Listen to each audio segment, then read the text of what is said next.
Hey, what are we doing? It's a couple of cold ones with Korey Korey and and Carlyle. The Oscar show. Oh yeah, that's going to probably take up all our time. All right, some of our listeners say a cocoa, a couple of cold ones. Somebody put the acronym up. A cocoa? Yeah, well, I think it was Alex Hacker. Dude, why'd you have to make it sound gay? Welcome to a cocoa. I didn't say it like that. I could have said a cacao, but so what do we do every week? We start with the top 5 in movies. How you doing over there, Jason? We got somebody lying on the floor over here. Why do we have to talk about Jason? He's passed out. I know. Dude, we've lost Jason. Yeah, he's just over there ignoring us.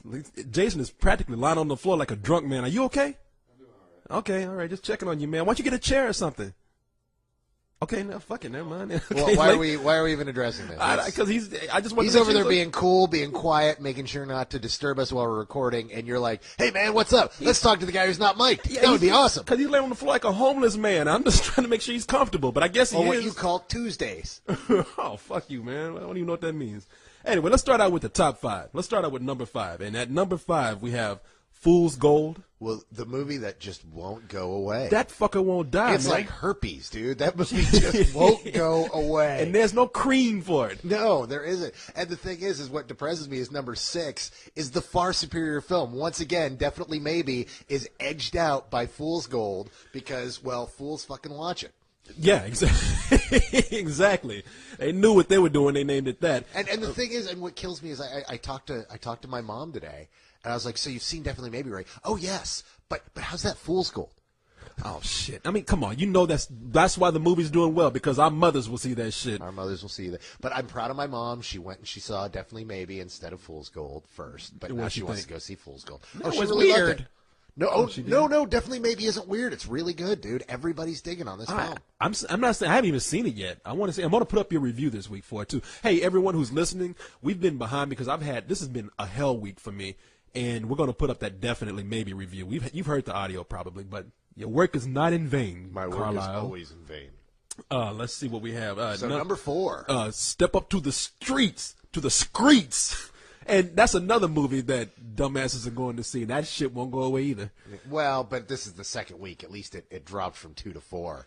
Yeah, but still. Step up to another crappy movie. Step up to a bunch of ignorant fools paying for tickets. Well, it's in this one. It's like Step Up to ghetto white people.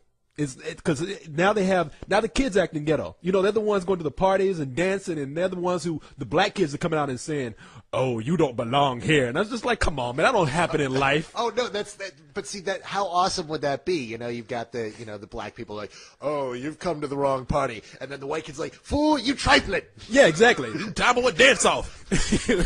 White off. We'll take you down. Step up to the suburban streets. Can't believe this. You know, they're trying to do this discrimination shit with this movie. Come on, get real. Anyway, now number 3 is a movie that you'll be happy to hear that's kind of stayed solid. It's the Spiderwick Chronicles. Stayed at number 3. It stayed at number 3, and it deserves. I mean, it deserves to do better. But it's one of those that's it's catching on with people. They're seeing it. It's holding out, and it's doing well because people are going, yeah, it really is good. It's not the disappointing fantasy film. Well, the fact that it hasn't been pushed down and that it's just kind of stayed in place is looming. It's looming. I'd like to say it's just kind of anchored. It ain't going nowhere yet. And at number 2, we have Jumper, which, look, a lot of people, I don't know what they were expecting from this movie. I saw it. It's dumb as shit, man. Yeah. But it's not terrible. How could it be terrible? It's directed by Doug Liman, and Doug Liman is a solid freaking director. Yeah, I mean, people are like, "Oh, it's got Hayden Christensen, and it's about guys who jump around, and it's from Fox." But it's got Doug Liman. Doug Liman is what keeps this thing from going into total crap. Doug Liman, he did Go. He did what else? Didn't he do the first Born Supremacy? The Born Supremacy. Born Identity. The first Born. Yeah, the Born Identity. He did Go. He did. Didn't he do Swingers? Wasn't Swingers his? I think that was his. Yeah, because Go is kind of the same poster as Swingers. Yeah. So the guy's a good director. I mean, this is probably his dumbest movie that I've seen because the movie is stupid. I mean, you look at a picture of the Eiffel Tower and you could pop up there. I mean, the movie's stupid, but it has special effects. I've seen dumber movies that people have actually liked. If that was really the plot, I got to ask you this, Korey. Oh shit! How come in your review, there wasn't a joke about you watching porn? Because you guys went off for like an hour on teleporting to the toilet, and really, you know what we'd all use that for? Girls' bathrooms and dormitories, the shower stalls. We'd use it for going to porn sets. Because you know what would happen. Like, I'd be watching porn, and I'd jump there, and the girl's gone. I'd jump there, and I'm in the middle of spooge, in the middle of the bed. You're in the middle of dude porn. Yeah, exactly. I pop up like, ooh, I'm in the middle of a puddle. Shit, what's going on? Gotta pop back. Why is this bed so crusty? Yeah, exactly. If I could pop up and be in the middle of the shoot, that'd be fine with me, but I don't think that would happen. Now, that's just crazy. Number one is Vantage Point. And I don't know, man. I knew it was going to be number one. It's not a really good movie, though. Yeah, but see, I got to see this now because I listened to your review, and your review told me that I have to see this for myself. Well, okay, what did my review tell you? Pretty much you telling me, like, I'm going to do the opposite of what Korey says. No. There are certain key things in your reviews that I listen for. There are certain things that say, I'm going to agree with Korey, and then there are times where you get hung up on the stupidest little shit, and half the review was spent talking about these underfunded terrorists and their super iPod, and I heard that, and I was like, oh, this is one of those things where that got under his skin, and he just could not let that go. That's not the only thing I said. I said the dialogue was bad. I said that the movie was convoluted. I said a lot of things. But you get hung up on things that I say. What hung you up, though, was that iPhone, wasn't it? I mentioned that one time, Carlyle. Why are you hanging out? Why you getting hung up? Not? It's stupid. I said that one time. I mentioned one thing that was dumb in the movie, and all of a sudden you made it sound like I went on for like the whole 5 minutes saying this iPod is ridiculous. I drew a chart or something showing people what this shit was like. I know one thing. Okay, good. What are you doing? Nothing. But tell me, did it not get stick in your craw? That iPhone just messed with you, didn't it? It did, yes.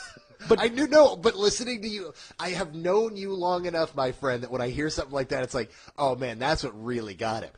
I don't think I was the only one, though. I'm not saying the movie's genius by any stretch of the imagination because, Korey doesn't know what he's talking about. But now I'm like, you know what?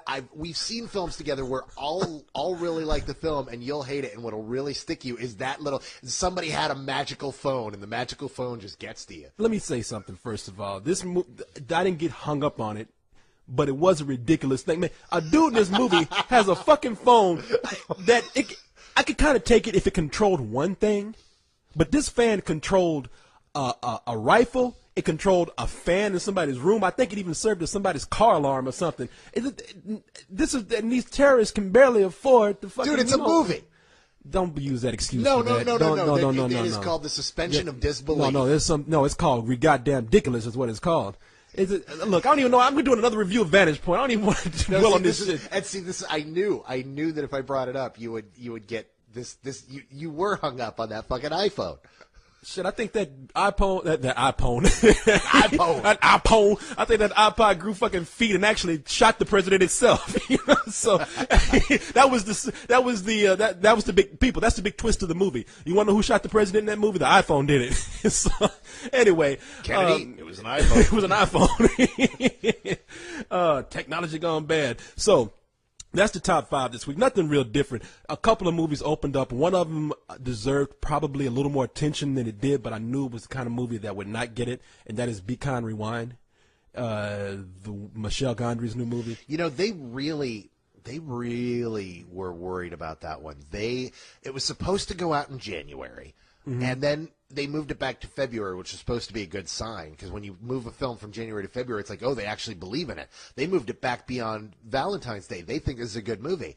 And then they didn't want to show it to critics. It's not a great movie. I will tell you that right now. That's what I keep hearing. No, it's not. It's not. And there's a bunch of people who love that director. I love that director. I love Michel Gondry. Oh, yeah. He's awesome. No, he's one of my favorite movies of all time. Eternal Sunshine of the Spotless Mind. And dude, Science of Sleep is awesome, too. I saw it, but his music videos are all incredible, dude. I got that collection. Disc. Oh, yeah. Man, watching those. The guy's a genius. And so I was really looking forward to this. And then everybody kept coming back, just kind of giving me that look and shaking their head like, dude, no, yeah. But they all say the same thing. The sweeting is awesome. That movie has such a charm to it with the things that they reshoot. But for people who don't know the movie, Mos Def and Jack Black, They play two guys who, well, one, Mos Def works at a video store. Yeah. And when Jack Black gets magnetized and comes in, he plays his best friend, by the way. He comes in and wipes wipes out all of it. They just, to satisfy their customers, they decide to like shoot the movies themselves. Yeah. And it catches on, and people love it, and next thing you know, they have this big booming business. Yeah. And the movie, it kind of suffered from the same thing the Science of Sleep did. I think the visuals are so great, and that guy's such a visionary that But the it just story kind of slows down in the middle? It does. And the story just takes a backseat to that. These people are having such a good time doing it that they don't really think about it. It almost looked like they're making up. The movie looks sweet itself. It didn't even make the top 6. Where was it on the list? It's 7. It's 7. Yeah, it's 7. But for that movie, for a Jack Black movie opening against nothing, I mean, the number 1 movie is a new movie, and then everything else in the top 5 are leftovers. I see what you're saying. For Jack Black to have an opening like that, dude, it's officially over for Black. No, I don't think it's over. No, I mean, I think, not like over, but like that hype, that buzz that Jack Black can do no wrong. He's, one of the kings of comedy. I mean, this is a big deal for his. You think so? Dude, 7th place opening weekend behind a Matthew McConaughey film that's been out for 3 fucking weeks. I don't think it's Jack Black. I think it's the nature of this movie, the director, I and the agree, promotion they gave it. Except this is not how they're going to look at it out in Hollywood. You think so? I don't know. Yeah, no, because Jack Black was the lead in that film. He's been all over the advertisements. The advertisements haven't been Michel Gondry. The advertisements have been streaming video of Jack Black talking about sweeting in his new film. I don't agree with you completely. I don't think it's going to hurt him too much because it's that kind of movie. But, I mean, I see what you're saying, though. I'm not saying it's going to kill his career. I'm saying that's the end of the golden age of Jack Black. Was there ever a golden age of Jack Black? Dude, he was, no matter how stupid the movie was, it was making money. Really? What's the last stupid movie that he did that for? Oh, God, now you're going to. I never thought he was a big box office draw. I thought he was big. He really was. Like a big ass, but I didn't think he was a big draw. I mean, I don't know. But the movie, the nature of the movie itself just lent itself to not being in the top 5. And actually, for it to be number 7, I don't think it's all that bad. But Witless Protection. Man, dude, you never emailed me back. I emailed you because I was like, dude, should we go and see this? Because, dude, should we do it and review it? And you never emailed me back. And the reason why is because I didn't know if anybody even wanted to see it, and I sent Edie to go see it. And then after Edie saw it, I went to go see it. So, look, this has been a hellish weekend, and I had so much to plan, I just couldn't dole out any more responsibilities or ask anybody to do anything. So, come on, it's Witless Protection. Let me tell you this much. The thing is, I'm going to end up seeing it anyway. Why are you going? Don't do that. No, I'm going. It's not like I'm going to end up, now that I don't have to review it, it's not like I'm going to pay to go see it, but I'll end up seeing it. Well, okay, first of all, people, we're talking about the Larry the Cable Guy movie. Now, wait, not the Larry the Cable Guy movie. This year's Larry the Cable Guy. Every year at this time, Larry the Cable Guy puts out a piece of shit. Last year, I think it was number 7 on my list. In fact, that's the thing is, tonight I'm putting up my worst 10 of last year list in honor of the Oscars and the Razzies. Uh-huh. My worst 10. Delta I can't Farce wait to see that. made the list. Oh, no, not Delta Farce. Not Delta Farce. And before that, what was it? The Health Inspector The movie? Health Inspector. That whatever it was bitch. called. If you see only one Larry the Cable Guy movie this year, make it Witless Protection. Unfortunately, no one went and saw it. It made like $445 a screen. Well, Edie went to see it. She said when she was in there, she was behind. There were like 5 white people sitting behind her. I'm going to assume they were. First of all, my question, why did we send any minorities into a redneck movie? Are you kidding me? Do we get hazard pay now? Is that I tell you why. It's because I think that if we have got a redneck to see it, they would have been too close to the material. See, and that's what pisses me off. I was ready to do the whole review as a redneck. They wouldn't have been able to set themselves apart from the redneckism of that film. I couldn't wait to see that new Larry the Cable Guy movie. That was going to be darn good. I done doggone seen it. and it was done gone bad. It was goddamn terrible. I'll tell you how bad it was. You want to know how bad it was, Korey? It was pretty goddamn bad. It was pretty goddamn bad. How bad was it? Made $445 per screen average. That's how fucking bad it was. I have a friend, Bo Cephas. I was going to go send to see that, but he was fucking a pig at the time, so I couldn't get him to break away from that. But Bo Cephas got no teethus. But this movie, she said that she was sitting in front of like 5 white people. I'm going to assume that they were rednecks if they were white and seeing a Larry the Cable Guy movie. And she said that 2 of them got up and walked out and never returned. Well, because you don't ever come back to a Larry the Cable Guy. You never go into one the first goddamn place. And that was a double threat movie. I mean, that was not only Larry the Cable Guy, but that was Larry the Cable Guy opposite Jenny McCarthy. I mean, never before have epic titans of the screen been brought together with such an epic passion. You're trying to swallow that beer. You're going back to me. Spit this bread on my computer, man. That movie came in, I think, it's not even on the list that I'm looking at right now. I came in like number 11 or something, or 12, something like that. It did terrible, man. I tell you what, it came in front of Charlie Bartlett, I think, which is the other movie that came in. Charlie Bartlett was on a very limited number of screens. I think it was on 1,000-something screens. Really? Charlie Bartlett is the one that had, what's it? Robert Downey Jr. who plays a principal at a school with his kids. Iron Man. Yeah, Iron Man. That's all I have to say. Iron Man. Well, shit. Neither one of those movies really came in the top 12, so I ain't gonna worry about what place they came in because they're very low, and at that point they're insignificant. So let's go ahead and move on to the big subject for tonight. The Oscar show. Hey, okay, what? First off, let's open up. How awesome was it that there was no opening musical number?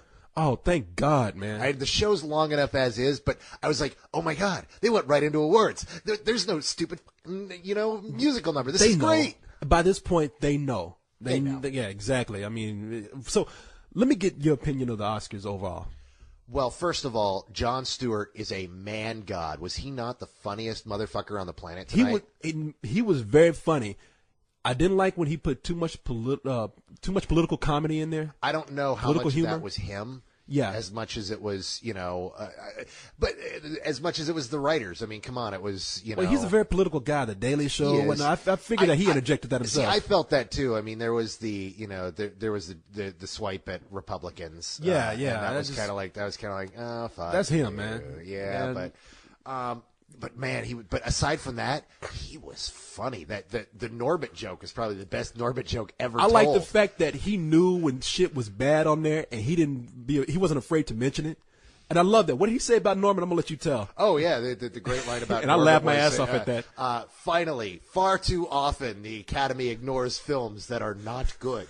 and you know what was so funny about that? When he came out, he said, "Yeah, Norbit for best makeup," and you heard like 5 people in the back. And you know it was the people who did that. Did you not know that he was going to like make a joke? You know what I'm saying? Like, why would you want to be known that you even in the because the thing is Norbit was nominated for 1 award, and that was makeup. And you know what? The makeup was incredible. It was. And what pissed me off is they showed turning him into the Asian guy, and that's not the impressive thing. I want to see the process, sped up of turning him into a fat woman. Oh, yeah. Because people, we make jokes about the fat suit stuff, but, I mean, they didn't just do, I mean, that pooch, that pooch scene they do where he lifts up, it's gross, but at the same time, it doesn't look fake. Look, people, for everybody who made fun of Norbit, like Cyrus. It's a terrible movie. It's one of the worst movies of last year. No, in fact, I even mentioned that. It's not even on my worst 10 list. The point is, to my worst 10 list, that if you think Norbit is one of the worst movies of the year, you did not see the worst movies of the year. I probably didn't see what you saw. I know I didn't see Daddy Day Camp, and I didn't see Bratz. Oh, quick mention about Bratz. Somebody put up a forum that said it. If I get because I made a challenge. They said, put up the Bratz review. I put up a forum that asked people to put it up. I said, if you get 25 members in there, I will put up the Bratz review. They got 25 members, so I'll go ahead and put it up. And everybody loves that review for some reason. So there it is. Hey, because I am a man guy. Okay, I'm not gonna go that far. No, it was a very funny review. The combination of you and everybody wanting to hate that movie. The thing anyway. is, you're given gifts like that. People ask Carlyle, why do you go to these movies? Why do you go to these terrible films? And it's like, well, it can go one of 2 ways. You can either be surprised and it can turn out to be a surprisingly good movie, which we've had those happen. Oh, yeah.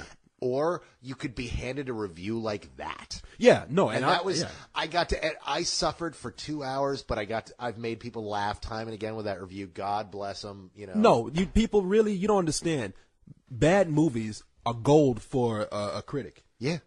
Absolutely. Yeah, no, you want to go see bad movies because those make the most entertaining reviews. But back to Norbit, and if I do we really have to go back to Norbit? No, can we go back just to the Oscars? One more time? Norbit. I'm just letting people know. Norbit, for all of you said, why was Norbit nominated? In that one category there, that was well deserved. Oh yeah, no, that was the most amazing thing about that movie, and the makeup was amazing. So let's go ahead and now how you want to do this? A rundown. What do you want to do there? Let's talk about the biggest surprises and your favorite moments and the worst moments of the night. Like, what was the thing that surprised you the most, the biggest shocker? Because I can tell you what mine is. Okay, first of all, let me say that I got most of my predictions right, but only by one. I did terrible at this. A lot of the little stuff that I didn't even know about, best documentary, best short documentary, I never saw any of those. The thing that surprised me the most is probably something that didn't surprise anybody else. And for me, it was Tilda Swinton. No, that was the big shocker of the night. I mean, everyone at the party I was at were floored by this. I mean, Tilda Swinton, she was floored. You look at her reaction. Yeah, no, she probably swore 12 different types of obscenities behind her hand because she was so handicapped out of it. Now, have you seen Michael Clayton? Yes. I love that movie. Incredible in it. She really great. was. She deserved the nomination. And now, granted, she probably in that category against who she was against. I mean, she was against. I had Kate Blanchett. Everybody had Kate Blanchett. Yeah. She was so good. She was the best part of that fucking movie. I'm Not There. I didn't see I'm Not There, but I saw a little bit of her performance. I was like, oh, she got it. She, like I mentioned earlier this week, she acted against 5 guys playing the same role. We're talking Richard Gere was one of them. We're talking Heath Ledger was one of them. All these great actors playing this role, and she did the best Bob Dylan of them all. It was funny because like the camera was on her, and they said Kate Blanchett, and she just still sitting there because she knows she didn't get it. She's like, whoa, fuck, what? Me? Oh, okay. So yeah, that surprised you too. Tilda Swinton, no, she covered her mouth, and you could tell that she had she didn't see it coming. Now, clearly, it was one of those awards that they gave her for her body of work because Tilda Swinton, this is not the best role she's ever done. No, it's not. But I'm not going to argue with it. She's incredible in it, and she's been incredible in the past. Yeah. So that was the big shocker. Yeah. And then, of course, No Country doing so well. Was that a surprise, though? That wasn't a surprise for me because I predicted that. That's the only thing I really got right was the Coen Brothers winning direction and the movie winning Best Picture. And did it win adapted screenplay? Yeah. And that's what everyone saw. But everybody felt that the Best Picture was really it wasn't a shoo-in this year. Like last year, everybody knew that, come on, it was going to be Scorsese, it was going to be The Departed. But this year, it was a big wild card. It's like, what's going to be Best Picture? And sure enough, for them to kind of sweep those 3 awards like that was kind of a big unexpected deal. Yeah, I mean, not like I say. I think it was different. I think some people they didn't know, and some people were kind of sure. The whole thing's a wild card. You're right, and that's guessing with me. But I made those guesses, and I was pretty sure about them. So I don't know. Yeah, and then there was, of course, the ones that everyone knew. Diablo Cody won. Yeah, that wasn't a surprise. Daniel Day-Lewis. Nobody was surprised at all. There was he wasn't a surprise on anyone's face. It was like they'd given him the award 4 hours before, and now we're just officially giving it to him now. Daniel Day-Lewis got up there and just like, fuck, okay, thank you. But that's how he was. No. He wasn't like, he really was touched by it, but he wasn't surprised. No, he wasn't surprised. He was like, shit, I know I got this. Is that's not just the best performance of the year. I gotta say that's the best performance of the decade. I can't think of any performance in recent memory that has come close to being as great as that. I don't know. I'd have to do some thinking for the decade, but for the year, definitely, man. Well, you do it, but it is one of those best performances. He transformed himself. Yeah. He looked like a different man in that role. I mean, I was mesmerized. That movie I didn't care for too much, but I'd see that movie anytime again just to see him. Yeah, I actually passed up seeing it projected in Blu-ray to come over here and record. I'm really torn about that. Oh, come on, you've seen the movie already. I've seen it a couple times already. Yeah, you can it'll be there. God damn. No, why do you think I'm here? I'm just saying. You make it sound like you really fought to come over here like, fuck, what should I do? Dude, no, I was disappointed that I couldn't stay and watch that because that's what everyone was doing after the Oscar party where someone's like, hey, I've got There Will Be Blood and Blu-ray. And everyone's like, let's play it. And I'm like, I got to go work. Yeah, no, that's cool. Hey, I'm glad to have you here. Oh, I thought that was him snoring down there. I thought that was Jason. I thought he was snoring while he was working. Well, now let's break away for a second and talk about what's exactly going on here. We're not recording in the Spill Studios right now. No. For those of you who are regular listeners of A Couple of Cold Ones. No, we're recording in your place because my neighbor, the Casa de la Carlyle. And I think it's fair because we do this stuff normally around 1, 2 in the morning. And I got a citation. I didn't get a citation. I got a warning saying for making noise at all time of the night, you're going to get a $50 fine if this happens again. Now, first of all, fuck them. Let's just say fuck them because, God damn it, it's two guys having a couple of beers in your bedroom at 2 in the morning. Is there really a problem with that? Yeah, what are you laughing about? Now he gets up and starts laughing. Now he gets up, yeah. He's like, you guys are totally chugging the unless cock. it's just the beer is just hitting him now. He's just laughing about nothing. I think that there's two things that are going on here that we're both kind of right and wrong about. Actually, I'm gonna even take the blame mostly. The place is right next to somebody's room where they're sleeping, obviously. And for us to sit in there at 2:00 in the morning, we're the ones up at the odd hours of the night doing it. And the walls apparently are thin enough, and so the thing is, we've been doing this for how long, and there's never been a problem, and all of a sudden some bitch moves it. I just got to go over there and leave a mushroom-shaped welt on the girl's forehead. That's just what I got to do. What, a mushroom-shaped welt? What are you going to use for that? Does that really require an explanation? I want to see that. I'm going to put it on YouTube. Look, all I'm saying is that I have to figure a way around this because you're right. We're so used to doing this without any interruptions.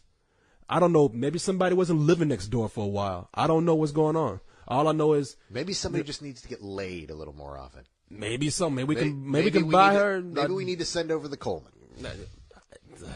I saw her. I don't think I could go that far.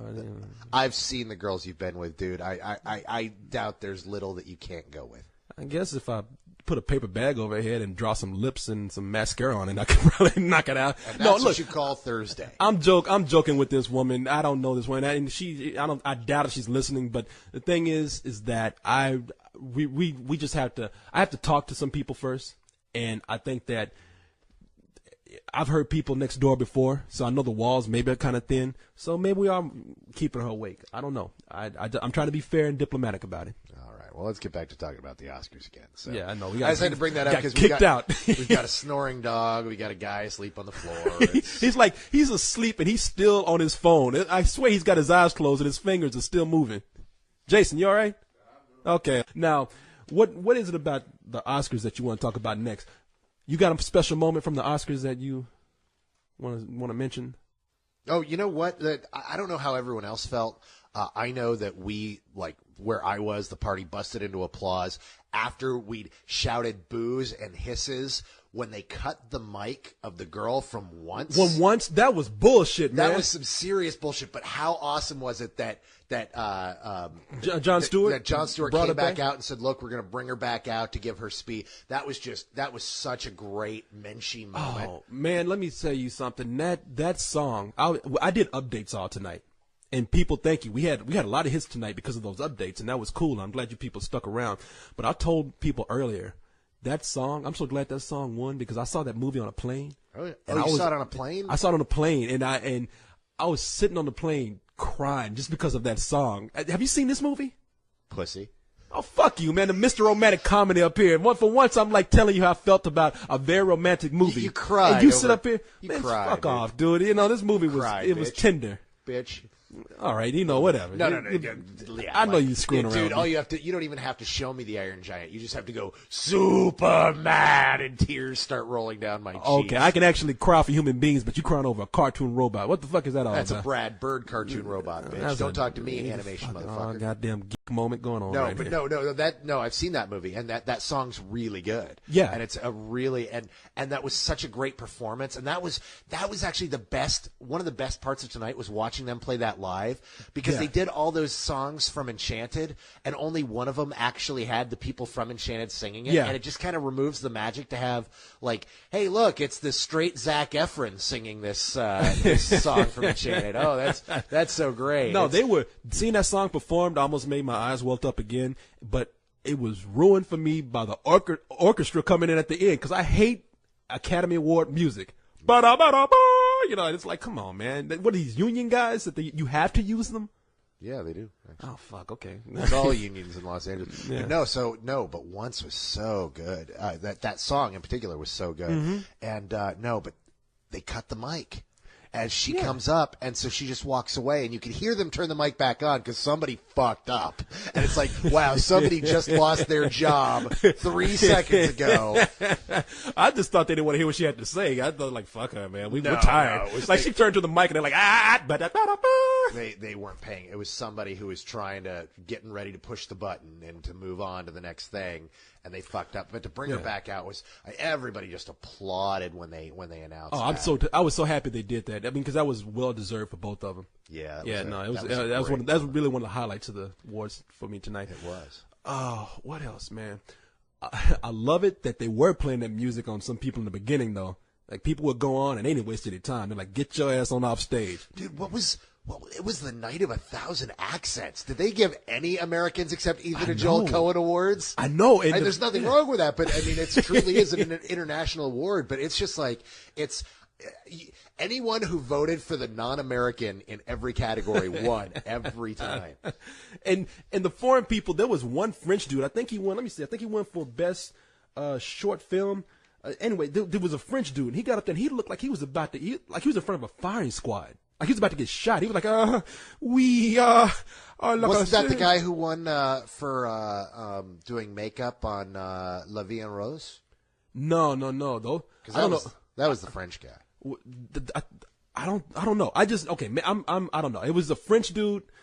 I know he got up there and he was clutching that award like somebody was going to take it from him, and he was just like, I'd like to thank, oh God, please don't kill me. And I was like, what's wrong with this dude?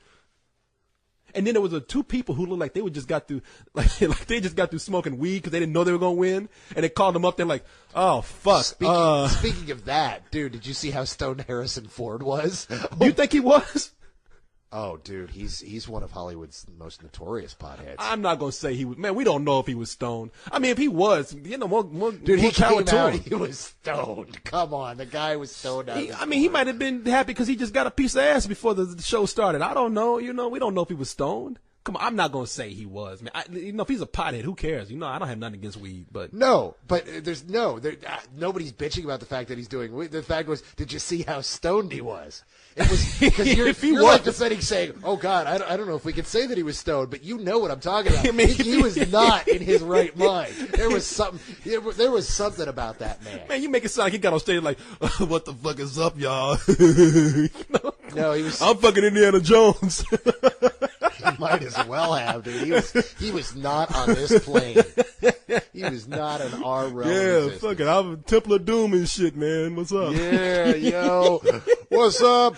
Holla at Callista. Yeah, I'm fucking Callista Flockhart, that fucking skeleton, man. But man, there were two people came out and they actually requested that the music come on. The girl was like, "Shit, music." Oh no, that was one of my favorite moments of tonight. You've got someone who gets an award for best sound editing. And that woman then says music at the moment that the music keys up. That is the magic of being a sound editor. No, that's cool. Yeah, no, I thought that. I wish more people music. Did that. Shit, okay. Oh, here's something to bring up. What? The in memoriam segment. Okay, what about that? That always makes me sad. But what about that? Someone was missing. Brad Renfro. Brad Renfro was not in the in memoriam, but he died a week and a half before Heath Ledger. Heath Ledger was in it, but no Brad Renfro. Somebody had mentioned that. I didn't have time to look it up during the updates, but let me see here. Somebody on my page, and I want to give this dude props for bringing that up. Let me see who this dude is. Oh, not that fucking page. Hold on. Yeah, somebody emailed me or put on my page and said, "Man, what about Brad Renfro?" And I was like, "Shit, you got a point there." Well, yeah, no, I was over at my buddy's house, and he had posted that in his running blog, and it got out pretty quick. I think that's going to be one of the big things everyone's talking about. Tomorrow is, dude, what the hell happened with Brad Renfro? Yeah, hi guys. Speaking of people who are high. Oh wow! Oh, so Harrison Ford reads this. Yeah, Harrison Ford emailed us and said, "Hey man, what about fucking Brad Renfro?" No, it was the hi guy said, "What about Brad Renfro?" And I was like, I didn't know when he had died. Honestly, I didn't know. Did he really die before Heath Ledger? Heath Ledger. No, that was one of the things because Heath Ledger was the second that died that way, and it was kind of like, oh, what's going on? Damn, man, that sucks that your career is so shitty that the Academy Award doesn't even know when you died. Poor Brad. Well, hey, Brad Renfro, we remember you here. Play the sad music. Showing scenes from Ab's Pupil 10 years ago before he became a junkie and a lame actor. So there's the Brad Renfro memoriam. Was he in Ghost World? Oh God, I don't even remember. I don't know. It doesn't matter. Whatever. He's gone now.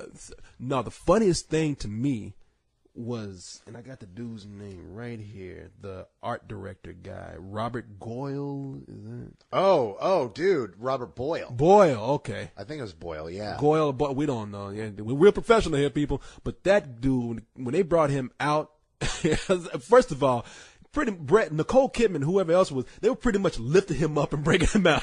I was like, why didn't they put this poor man in a wheelchair or something? Oh no, because it's kind of a big. I mean, the guy. When you listen to the guy talk and give his speech, dude, he was referring to his good friend Hitch. What? Hitchcock? Yeah, not Hitchcock. His buddy Hitch. Because like Will Smith? He wasn't.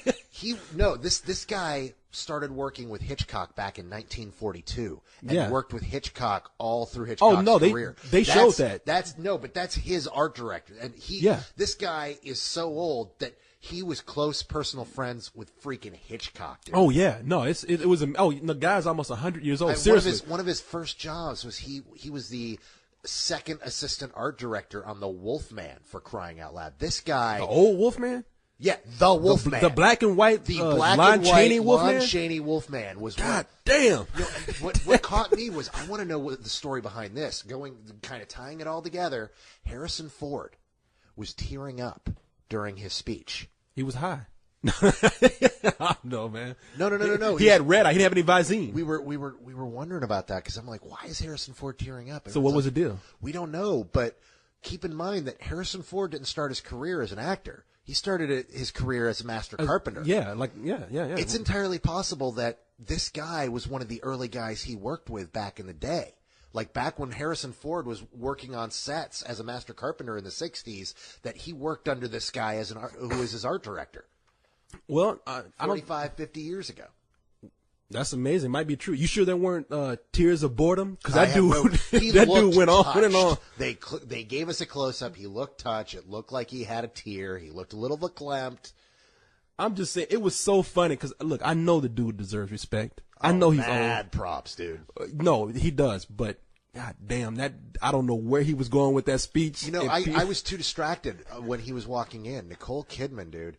When you've got a necklace that ornate that clearly costs several $1 million, that's got 1 billion different diamonds on it, make sure it's not twisted up in knots before you go on national television in front of 2 billion people. I was cringing, man. I didn't even notice that because people were trying to stick with this guy's words because he went off on one thing to another. Right when you thought he was about to finish, like he was saying, and that was my career as an art director. Now, as a little boy growing up in the Depression, I had to pick apples to make a living, and people were like, what the fuck is going on with this dude? The thing is that was the honorary award, and that's the shortest honorary speech I've ever heard. That was short? Dude, what was the one they gave to, who was it, a couple of years ago that went on for like 20 minutes? His intro went on for like 10 minutes, and then this guy gave the honor speech for 20 minutes. I can't even remember who it was now. I just remember he started thanking people, and for some reason he thanked Nicole Kidman. And he's like, my mother was very prominent in my career. Thank you, Nicole Kidman, for carrying my ass out here. And she's like, what The fuck you thanking me for?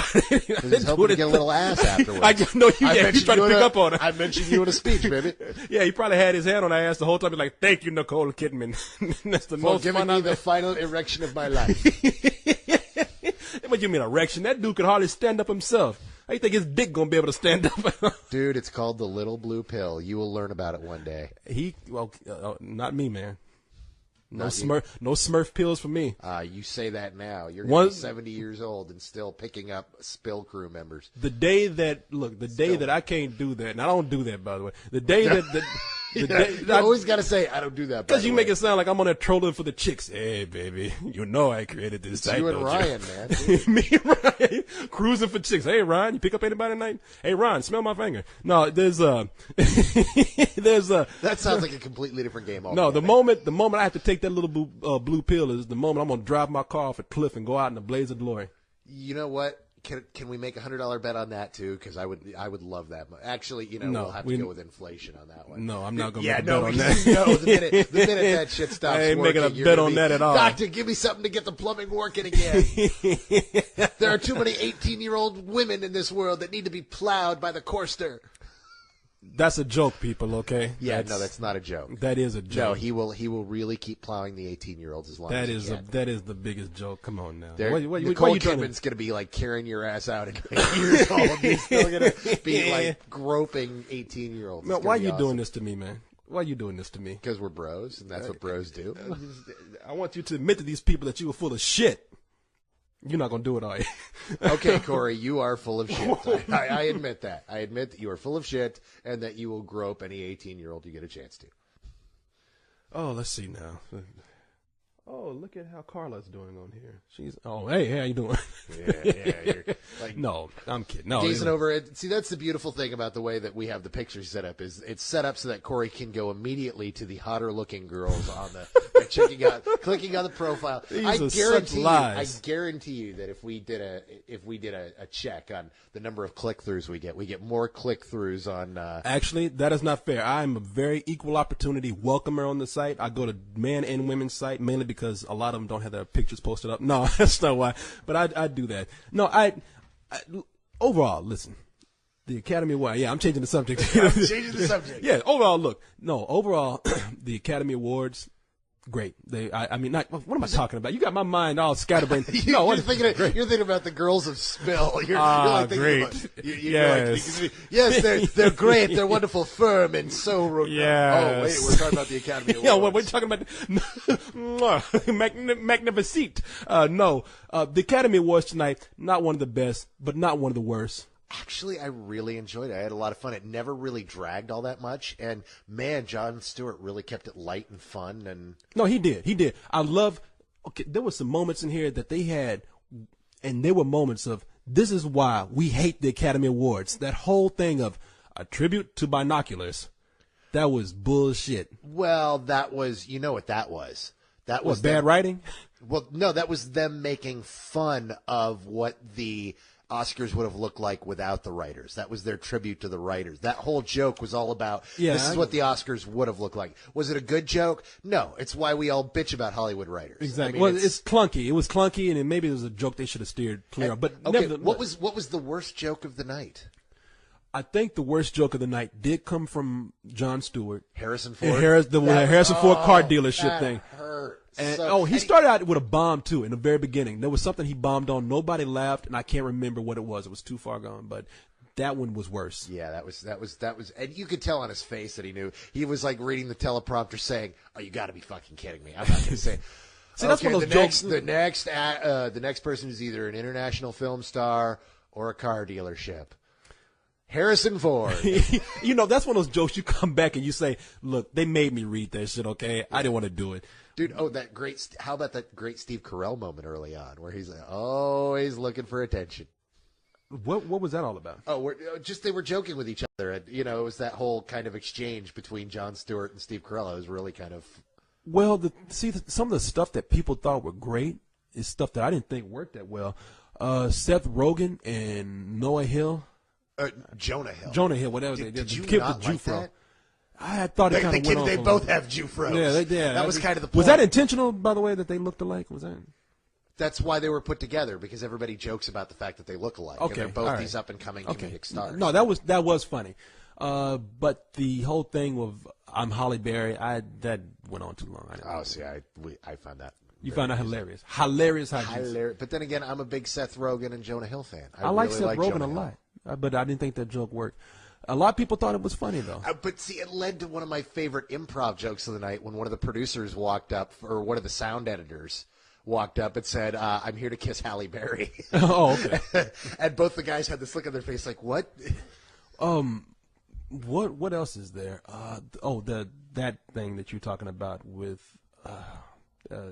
what's that man's name? 40-year-old virgin, Steve Carell. A lot of those setups where they bring two guys out and they have to play off each other, that never works for me. That just doesn't. So that's just me. I'm a little biased. So what are you looking at me for? You got something to say? Come on. I'm looking at you because you're sitting right in front of me, motherfucker. I know you just nodding your head. Yeah, I thought out on the floor. No. Hey, Jason, you all right over there? Yeah. So you'll do it all right. But no, I just that seems so funny to me. It's so forced, and you can tell that those people don't like to do it. So that's why. Well, no, normally I don't like those things, but I just thought the Steve Carell, joke worked. I don't know. I just kind of like. No, I'm not blaming you. So let's change the subject again. Tilda Swinton, would you do her?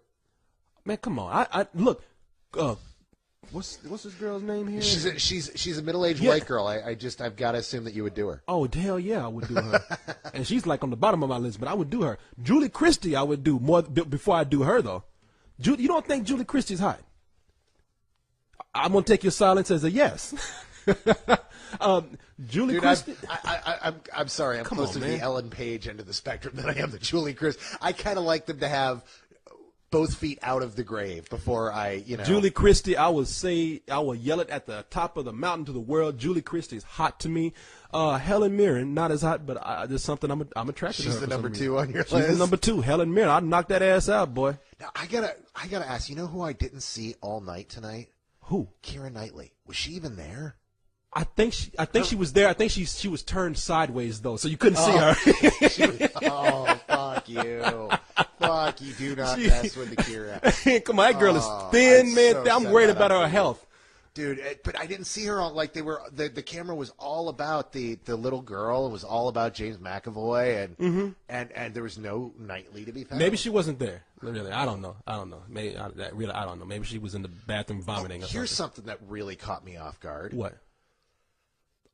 Of all the actresses they brought out to read awards, most of them sound canned. Some of them, who was the one that sounded nervous, like she was about to lose her lunch? Oh, it was from Grey's Anatomy. Yeah, Katherine Hagel. Katherine Hagel was about to lose her lunch. Who's the most professional, hardest-hitting, perfect delivery presenter of the evening? Okay, I don't know who. Miley Cyrus. Oh, dude, she came out and she just nailed every bit of it. Come on, that girl is performing in front of millions of people every week. She's got it down. No, but that's the thing. Here's this 14, 15-year-old cracker Kentucky spawn of Billy Ray Cyrus. And she walks out on stage and blows away Academy Award-winning actresses with her delivery at the Oscars. She felt the most comfortable there in front of the audiences, and that just so weird. Why you gotta call her the Kentucky cracker ass? I mean, she's professional. Man. Come on. Cracker spawn. You act like she came up there with a bottle of moonshine. Hey, everybody! I don't care how talented you are. I don't care how big a star you are. If your dad is the ponytailed cracker Billy Ray Cyrus. Not just ponytail, but mullet ponytail. Mullet ponytail Billy Ray Cyrus. My God, she is cracker Kentucky spawn. You make it sound like she just came out of the cabin. Yeah, hey everybody, I love this here Academy words. No, man, that girl's a professional. My brother, who's also my cousin, and my uncle. Come on, man, leave that girl alone. She's, like I said, she's performing. She's got it down. Hey, you know what? I just complimented her, didn't I? Yes, you did. While I was calling her cracker spawn. And I'm not one of those dudes who wants to have sex with Miley Cyrus. I'm not a pedophile. But no, I'm just you're going to wait till she's 18, and then you're going to talk about it. That's right. Actually, you're going to wait till she's like 45 before you start talking about it. I can go either way. People, if you notice tonight, I'm not just hunting down the 18-year-olds. I'm hunting down like the 45, 50-year-olds. I mean, Julie Christie, who's like, 87. But she's a hot 87. Fuck it. I'd do it. Anyway, man, come on. Now leave me alone. What? So that's all these beautiful actresses there tonight. Anne Hathaway looking incredible. Oh, yeah. Those are the givens. I'm mentioning the ones that people don't want to give the credit to. Julie Christ is a good woman. People don't want to give her credit for being beautiful. Why? Just because of a little number thing. Come on now. Please. And what did Dwayne The Rock Johnson do for you? What is that? What the hell was that supposed to mean? He was fucking hot, though. But that tuxedo, man, I've always thought that was a handsome dude. Put a wig on him, I might do him, too. Now, so I think we covered the Academy Awards. We're going on an hour here. Is there anything you want? Jesus Christ. I know, man. Dude, I'm telling you, these things go by. I could do this all night, but I have to keep a tab on them because I got to put them up. It's all good. So apparently you've got email up that you want to share. I was looking. Are we going to fillet ourselves again? No. I did want to bring up something here. I'm looking at some email right now. First of all, everybody was asking as I was doing the updates tonight. Everybody was saying, "When are you going to do a cold ones? You're doing updates. Are you still going to be able to do a cold ones?" I like the way people call it a cold ones now. It actually has a nickname. So as people as you hear right now, yes, we have done a cold one. But there was an interesting because the lazy ass motherfuckers don't want to type a couple of cold ones with Korey Carlyle. I know, man. Yeah, you're listening to spell the whole thing out. Smooth sounds of a couple of cold ones. Oh, it was Korey. Alex Hacker again. First of all, Alex, quit riding my ass about this script, man. I'm gonna read it. By the time this thing is up, I'm gonna have read your script. He hasn't even finished it yet. Well, he's done 5 pages, and I told him I'd read it, so I'm gonna read it, man. Seriously, it's just been crazy, so I'm gonna read it. You do realize what you've just done now. Now every fool out there with half a script is gonna send it to you. No, because I'm gonna make a disclaimer here. I told one person I can. If you send me something, I'll try, but if not, I can't do it. So people don't get offended. But I see you shaking. I know what you're saying. But I do it for I love the people. I love the people. Oh yeah, your eye just kind of went half down there for a second. I love the people, you motherfucker. It's the last king of Scotland in here. Eye twitching. Nicholas, I will read your script. I love the people, Alex Hacker. I love the people. Yeah, but okay. What the hell is that, Alex Hacker? I love you, Alex Hacker. Okay, but Alex Hacker did he sent me an interesting email.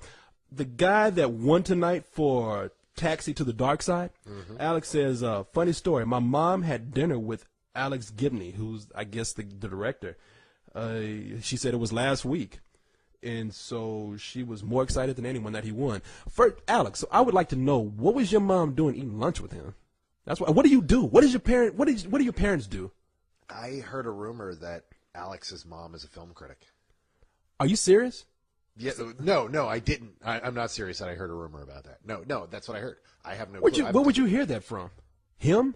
No, from someone else who said that they heard it. I can't honestly say that. Yeah, his mom is Pauline Kael or something. That'd be funny if that was the case. No, because Pauline Kael's dead. Is she dead? Oh, well, then that pretty much eliminates her then, doesn't it? I think it pretty much does, yes. Give me more of this. Is it somebody? No, I have no more of this. Otherwise, I would have given you like actual details. I heard a rumor that his mom was a film critic. Alex, is this true?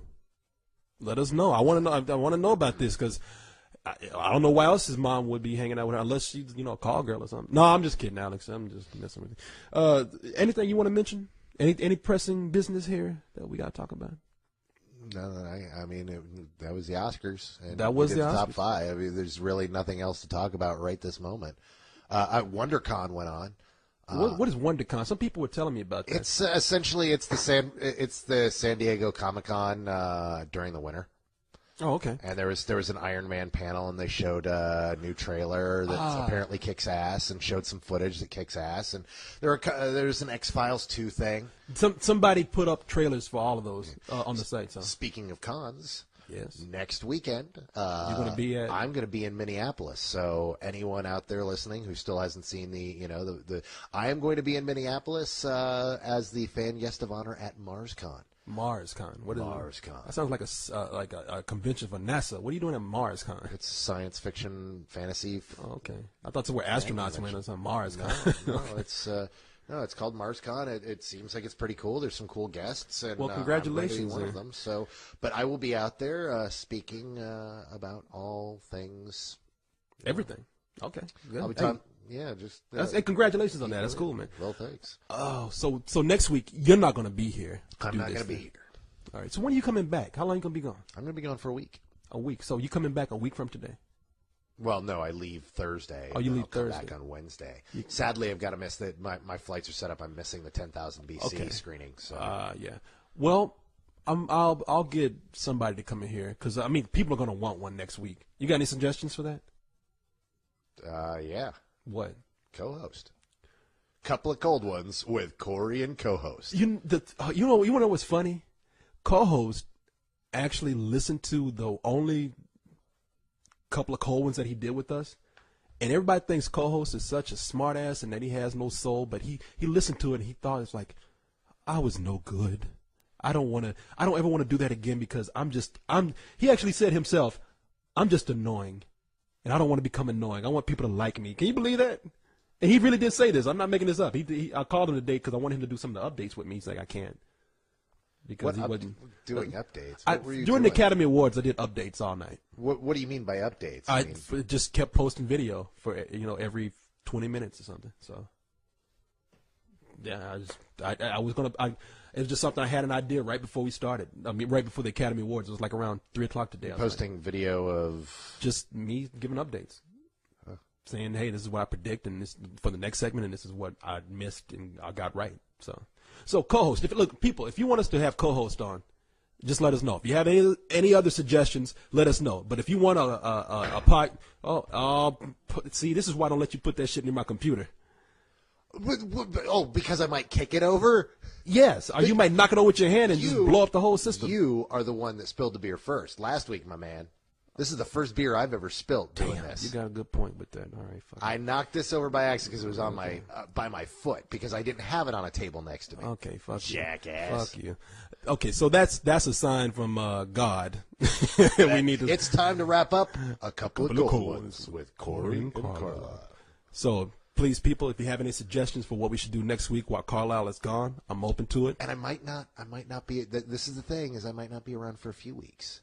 Because right after that, I come back. Oh, come on, man. I come back and it's South by Southwest, Dude, brother. You can't start this shit and walk away like this. No, but I will be coming back afterwards. So don't worry, guys. If you guys are like, what happened to Carlyle? I'm coming back. It's just this is one of the two periods of time in the year that I am busy as all hell. If you message me, there's a few guys that message me daily, and please don't. I'm telling you guys, please, for the love of God, don't message me because I will not be here. I will not be answering messages. I will not be answering comments. I'm going to have a backlog of a couple of Ask Carlyles from some great questions we have, but I won't be around to respond. Okay, you'll be gone a week, but come on, you can take an hour out that next week to come by. Or I can come. I'll come to your place. We'll see what we can do, but that's going to be during South by Southwest. Later and night. I know you during South by Southwest. You're too busy partying to come out and record with me. So I'm on. We need to end this thing, but let me just say, I never partied during South by Southwest. I am busy as shit during South by Southwest. We're all busy during South by, but you do the schmoozing. People, I'm not too busy for you, like your little. He's not too busy Brett for Carlyle right here, you little prima donna. I don't know. I might be mingling with the stars. No, actually, no, mingling with the stars. I've got one of my editors from one of my sites coming down during that period of time. Well, he pays me, so. Okay. All right. Well, hey, if you can make it, fine. If not, I'll work around it. Open to suggestions, people. That's it for tonight. Good session tonight. Absolutely. Glad to have you. Now wipe that shit up over there. I'm going to wipe that shit up over there. Good night, everybody. Good night.